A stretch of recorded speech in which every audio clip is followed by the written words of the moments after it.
इस परियोजना में आज के इस कार्यक्रम में मंच पर विराजमान हमारे विधायक मधु गहलोत जी, एक इंदौर के विधायक भी आए हैं, गोलू शुक्ला जी, वो कहाँ हैं? गोलू जी भी आए हैं। आज के इस अवसर पर हमारे मंच पर विराजमान जिला पंचायत के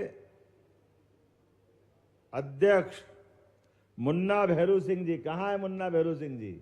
वाह, जोरदार, एक को बोलो दोनों खड़े हो जाए, इससे अच्छा क्या आनंद आए। ये ठीक है, मुन्ना मतलब भाभी जी का नाम है, मैं क्या समझ रहा था कि पुरुष का नाम है। हमारे लिए सौभाग्य की बात है, मंच पर विराजमान जिला के अध्यक्ष चिंतामन राठौड़ जी, यहाँ पूर्व विधायक फूलचंद बेदिया जी, राणा विक्रम सिंह जी, इस अवसर पर एसीएस मनु श्रीवास्तव जी, भैरू सिंह बापू जी, सोनू गहलोत जी, सोनू जी भी है क्या? अच्छा, दिलीप सकलेचा जी, प्रेम मस्ताना जी, पूर्व विधायक माननीय बद्रीलाल सोनी जी, पूर्व विधायक मुरलीधर पाटीदार जी, महामंत्री कैलाश कुंभकार जी, ओम मालवी जी, डॉक्टर गजेंद्र सिंह चंद्रावत जी, करण सिंह यादव जी, गोविंद सिंह जी बरखेड़ी, गोपाल जी परमार पूर्व विधायक। नाम तो बहुत सारे हैं और 4:10 पहले नहीं उड़े तो समझो रात यही गुजारना पड़ेगी, इसलिए जोरदार अभिनंदन कर दो पूरे मंच का। और यहीं से हमारे नीमच के सभी गणमान्य जनप्रतिनिधियों का, वहाँ के हमारे सभी नेताओं का आज के इस अवसर पर हमारे लिए ये सौभाग्य की बात है। जन कल्याण पर्व और जन कल्याण अभियान, ये अपनी सरकार का सेवा करते करते 1 साल जो बीता है, इसकी मैं आप सबको बधाई दे रहा हूं यहीं से, अपने इस पूरे कार्यक्रम के माध्यम से। आज खास करके सौर ऊर्जा, मुझे अभी हमारे मनु श्रीवास्तव जी ने सूर्यनारायण देवता की प्रतिमा भेंट की। ये सौर ऊर्जा परमात्मा ने, हमें तो जीवन ही सूर्य से मिला है। हमारे नवग्रह में सूर्य देवता सौर मंडल में बीचों बीच बैठे हैं, उनके 7 घोड़े अलग अलग दिशाओं से अपनी ऊर्जा उष्मा और भगवान की दया से मानव जीवन का तो अपना सबसे पहला आधार ही हमारा प्रकाश है। प्रकाश नहीं हो तो प्रकाश संश्लेषण की क्रिया नहीं होगी, वनस्पतियां नहीं चलेगी, हमारा जीवन नहीं बनेगा। परमात्मा की दया से ऊर्जा के मामले में सौर ऊर्जा से बढ़िया कोई ऊर्जा नहीं है। इसलिए कोई और संस्कृति हो दुनिया की, उनको ये सूर्य देवता की मालूम है कि नहीं पता नहीं, लेकिन हमारा तो कोई भी कार्यक्रम बगैर दीप प्रज्वलन करते होता ही नहीं है। ये सूर्य देवता को नमन करते कार्यक्रम होता है। हमारी कोई पूजा पाठ, कोई भी काम अपने यहाँ अगर दीप प्रज्वलन नहीं हो तो समझो अपनी पूजा विधान ही नहीं लगेगा। और ऐसे में आज जब सरकार के माध्यम से मैं जब बात कर रहा हूं तो 2012 में जहां हमारी सोलर एनर्जी 500 मेगावाट थी, लेकिन आज की स्थिति में 7000 मेगावाट तक और बढ़ी है। जोरदार ताली बजा के अभिनंदन करें। और आपने टारगेट लिया है कि 2030 तक अपनी जितनी बिजली चाहिएगी उतनी बिजली का आधा हिस्सा अपनी सूर्यनारायण देवता से प्राप्त करेंगे। यह है हमारी भावना सच्चे अर्थों में। आज मैं आपके बीच में 2 बातें और बता रहा हूं। हमारे किसान बैठे यहां, किसान के लिए सरकार के माध्यम से आज हमारी बिजली को लेकर के आने वाले समय में हमने संकल्प किया है कि धीरे धीरे करके अभी किसान को हमारे सोलर पंप अपनी तरफ से दे करके आपके अपने कुएं पे खुद की बिजली खुद उगाओ और अपने खेत पे खेती करो। काय का बिजली का बिल दो, काय का झंझट। लेकिन अभी 1 लाख पंप हम देने वाले हैं। 1 लाख पंप उनको जो टेम्परेरी कनेक्शन लेते हैं। और इसके पीछे भाव ये है कि आपको भी जो अपनी बिजली के लिए बार बार कभी लाइन की झंझट, कभी ट्रांसफार्मर की झंझट, कभी सप्लाई का चक्कर, और हमारे लिए भी एक 5 हार्स पावर के कनेक्शन पे आप देते हो 7,500 रुपया साल का। गोविंद सिंह जी 7.5 ही देते ना। सरकार कितना मिलाती है?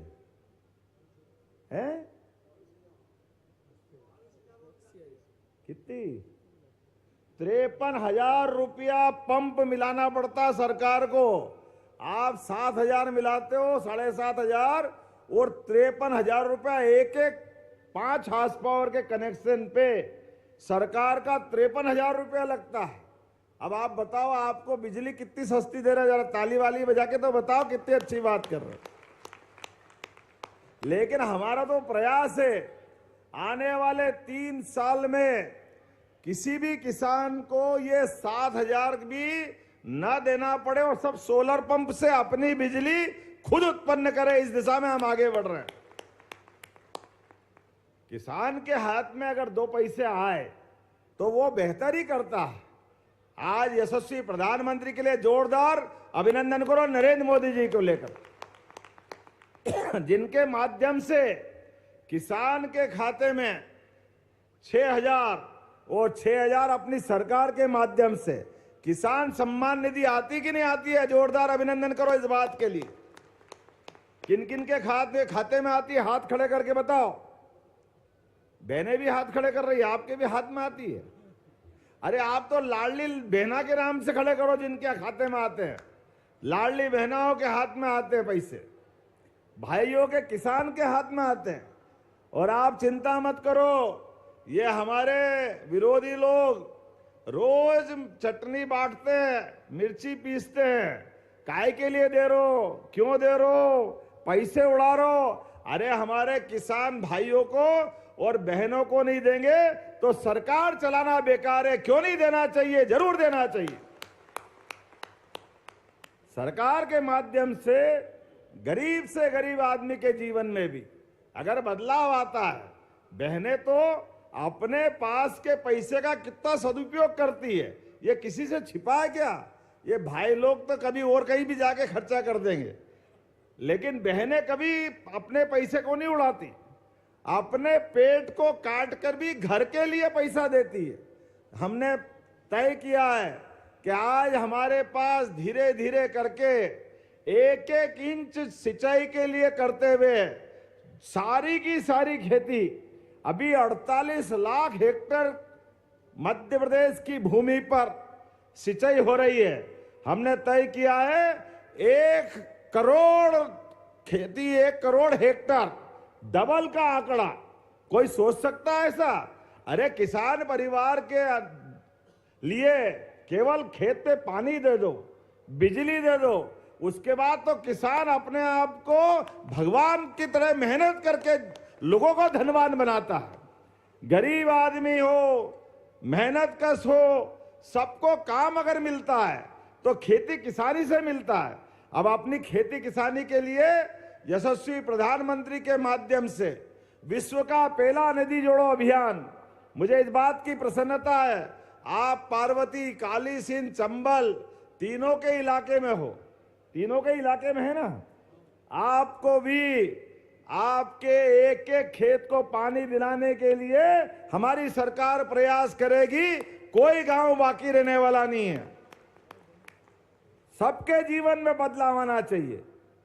और गाय कौन कौन पालता है? गाय भैंस जरा हाथ खड़े करो जिनके घर में गाय भैंस है।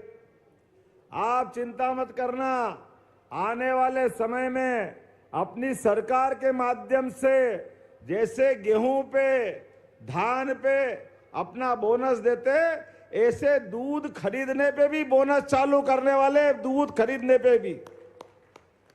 इधर वालों को आनंद ही नहीं आया ऐसा लग रहा है। कोई बात नहीं, आपकी इच्छा जो पालना, गाय पालो गाय, भैंस पाल लो भैंस, और मौका पड़े तो बकरा बकरी पालो, तब भी हम आपके दूध खरीद लेंगे। अमूल प्लांट के लिए नेशनल डेयरी डेवलपमेंट बोर्ड के माध्यम से किसानों की खेती के साथ साथ दूध के उत्पादन को भी बढ़ावा देने के लिए हमारी सरकार काम कर रही। अभी समूचे प्रदेश के द्वारा देश के अंदर 9% दूध हमारा उत्पादित होता है। हमने तय किया है इसको 20% तक ले जाएंगे, 20% तक अपने किसानों के जीवन में। और खास बात, हमारे आसपास ये जो मैं आगर की बात कर रहा हूं, आपके यहां तो जैविक दूध होता है। पूरे प्रदेश के अंदर सबसे अच्छा दूध कहीं मिलता है तो आगर के अंदर मिलता है। मुझे इस बात का आनंद है, इसलिए आगर का दूध उत्पादन वो भी बढ़ाएंगे, दूध उत्पादन पे अलग से मदद भी करेंगे। ये तो हमारे लिए परमात्मा की दया है। आज के इस दौर में आज जब मैं यहाँ पर आपके बीच 2 सोलर पार्क का लोकार्पण कर रहा हूँ तो हमने कुछ निर्णय किए, इसके बारे में भी बताना चाहूँगा। आज ही हमने यहाँ इसी आगर के स्थान पर 2000 करोड़ का यहाँ का निवेश कितना है मनु भैया? है 2000 करोड़। जोरदार अभिनंदन करो। 2000 करोड़ किसको कहते हैं? बिजली आपके यहां से। और अच्छी बात कि सबसे सस्ती बिजली अगर कहीं से जाएगी, आगर के अपने स्थान के इस पंप के बाद से जाएगी। ये सोलर के माध्यम से बिजली का जो उत्पादन हो रहा है। मजे की बात यह है 2000 करोड़ रुपया अपना जो यहां खर्च हो रहा है उसके लिए सरकार के निजी व्यवस्था में से एक पैसा नहीं लग रहा, लेकिन रेल चलाने के लिए भी बिजली यहीं से पहुंचाएंगे, यह हमारा अपना योगदान है। और अगर सुनने वाले सुन लेना, मैंने अश्विनी वैष्णव जी के माध्यम से सरकार के माध्यम से आह्वान किया है, झालावाड़ उज्जैन रेल लाइन भी आपको देने वाले हैं। आपको ये रेल की सौगात मिलने के लिए क्षेत्र के एक एक स्थान के लिए हम प्रयास कर रहे हैं। हर एक स्थान का भला होना चाहिए। और रेल मध्य प्रदेश में रेल, अरे मध्य प्रदेश तो वैसे ही सेंटर में, उत्तर दक्षिण पूरब पश्चिम सबको उसका लाभ मिलता है। ऐसे में ये चीज क्यों नहीं मिलना चाहिए? अभी मुझे बताया कि आपने कहा बगलामुखी भी जुड़वा देना। जरूर जुड़वाएंगे भाई, माता बगलामुखी के स्थान पे क्यों नहीं जुड़वाएंगे? उनसे उनके लिए क्या परेशानी आ सकती? आप बताओ, अगर सस्ती बिजली मिलेगी तो उद्योग धंधे, खेती बाड़ी, कोई भी काम करोगे उसका लाभ मिलेगा कि नहीं मिलेगा? तो बिजली बनाना और बिजली बना करके अपने प्रदेश में भी जो टारगेट बनाया है 5 साल के अंदर, ये टारगेट जिस ढंग से चले तो आधी बिजली तो हमारी सोलर से मिल जाएगी। मैं एक और बात को आपको बताना चाहता हूं, हमने अभी सरकार के 15 दिन का पखवाड़ा मनाने का प्रयास किया है और एक एक दिन अलग अलग प्रकार के विभागों की सौगात रोज दे रहे हैं। एक विभाग अपना, जैसे आज बिजली का विभाग है और आज ही इंदौर से जाके उच्च शिक्षा विभाग का भी हम बड़ा अपने आप में कार्यक्रम करने वाले हैं। मुझे मालूम है आगर में भी लॉ कॉलेज मिला है तो हमारी सरकार के माध्यम से मिला है। आगर का लॉ कॉलेज, नहीं तो ताला ही बंद हो गया था। आईटी कॉलेज भी आ गए 2। आईटी कॉलेज भी आया। देखो आप, आईटीआई, लॉ कॉलेज का भूमि आवंटन हो गई, लॉ कॉलेज का भूमि पूजन भी कर दिया। अब आप तो ऐसे आगर वाले तो मजे में हो, उज्जैन और आगर में क्या फर्क? बाबा महाकाल की नगरी है, बैजनाथ की नगरी।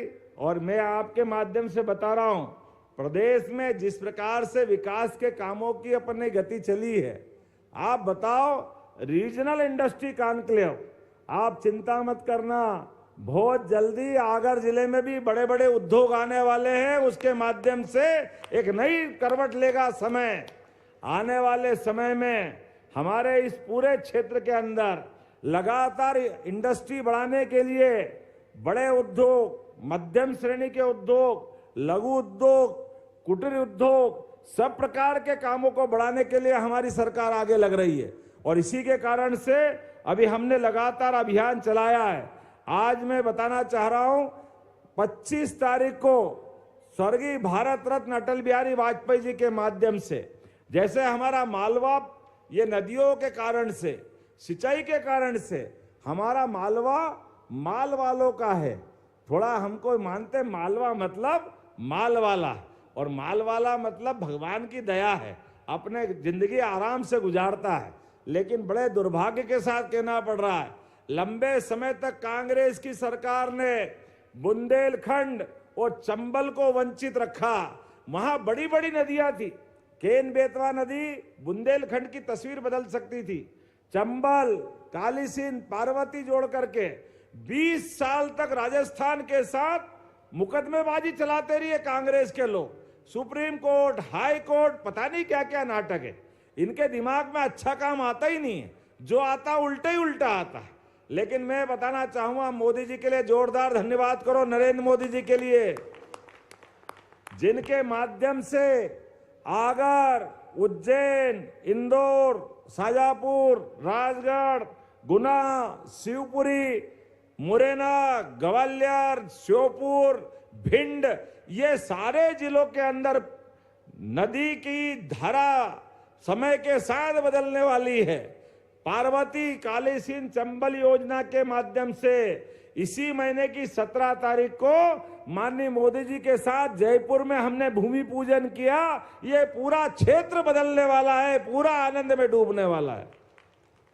आप सबको भी निवेदन कर रहा हूं, आने वाले समय में जितने किसान भाई बहन हैं, जिनकी भी जमीनें हैं, जो खेती करते हैं, आपसे हाथ जोड़ के निवेदन है, आने वाला समय एकदम बदलने वाला है।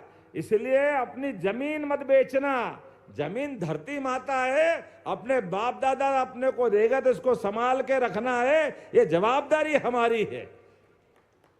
भले ही पैसे की जरूरत पड़े, मकान बेच देना, ये सकलेचा जी जैसे सेठ के अपने भले ही गहने बेच देना, गिरवे रख देना, लेकिन जमीन मत बेचना। जमीन के बलबूते पर आने वाले समय में हम पंजाब और हरियाणा को पीछे छोड़ने वाले हैं, इस बात की गारंटी पक्की है।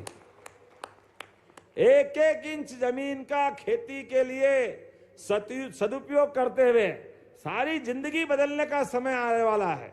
और अपने बीच में बोलने के लिए तो बहुत सारी बातें हैं, लेकिन हेलीकॉप्टर वाला खबर करे जा रहा कि मैं अब ज्यादा देर लगेगी तो ऐसे ही उड़ना पड़ेगा। तो आने वाले समय में और विस्तार से बात करेंगे। आज तो आपको इस सारी सौगात की बधाई दे रहा हूं, और 25 तारीख को एक नया इतिहास मध्य प्रदेश में लिखा जाएगा।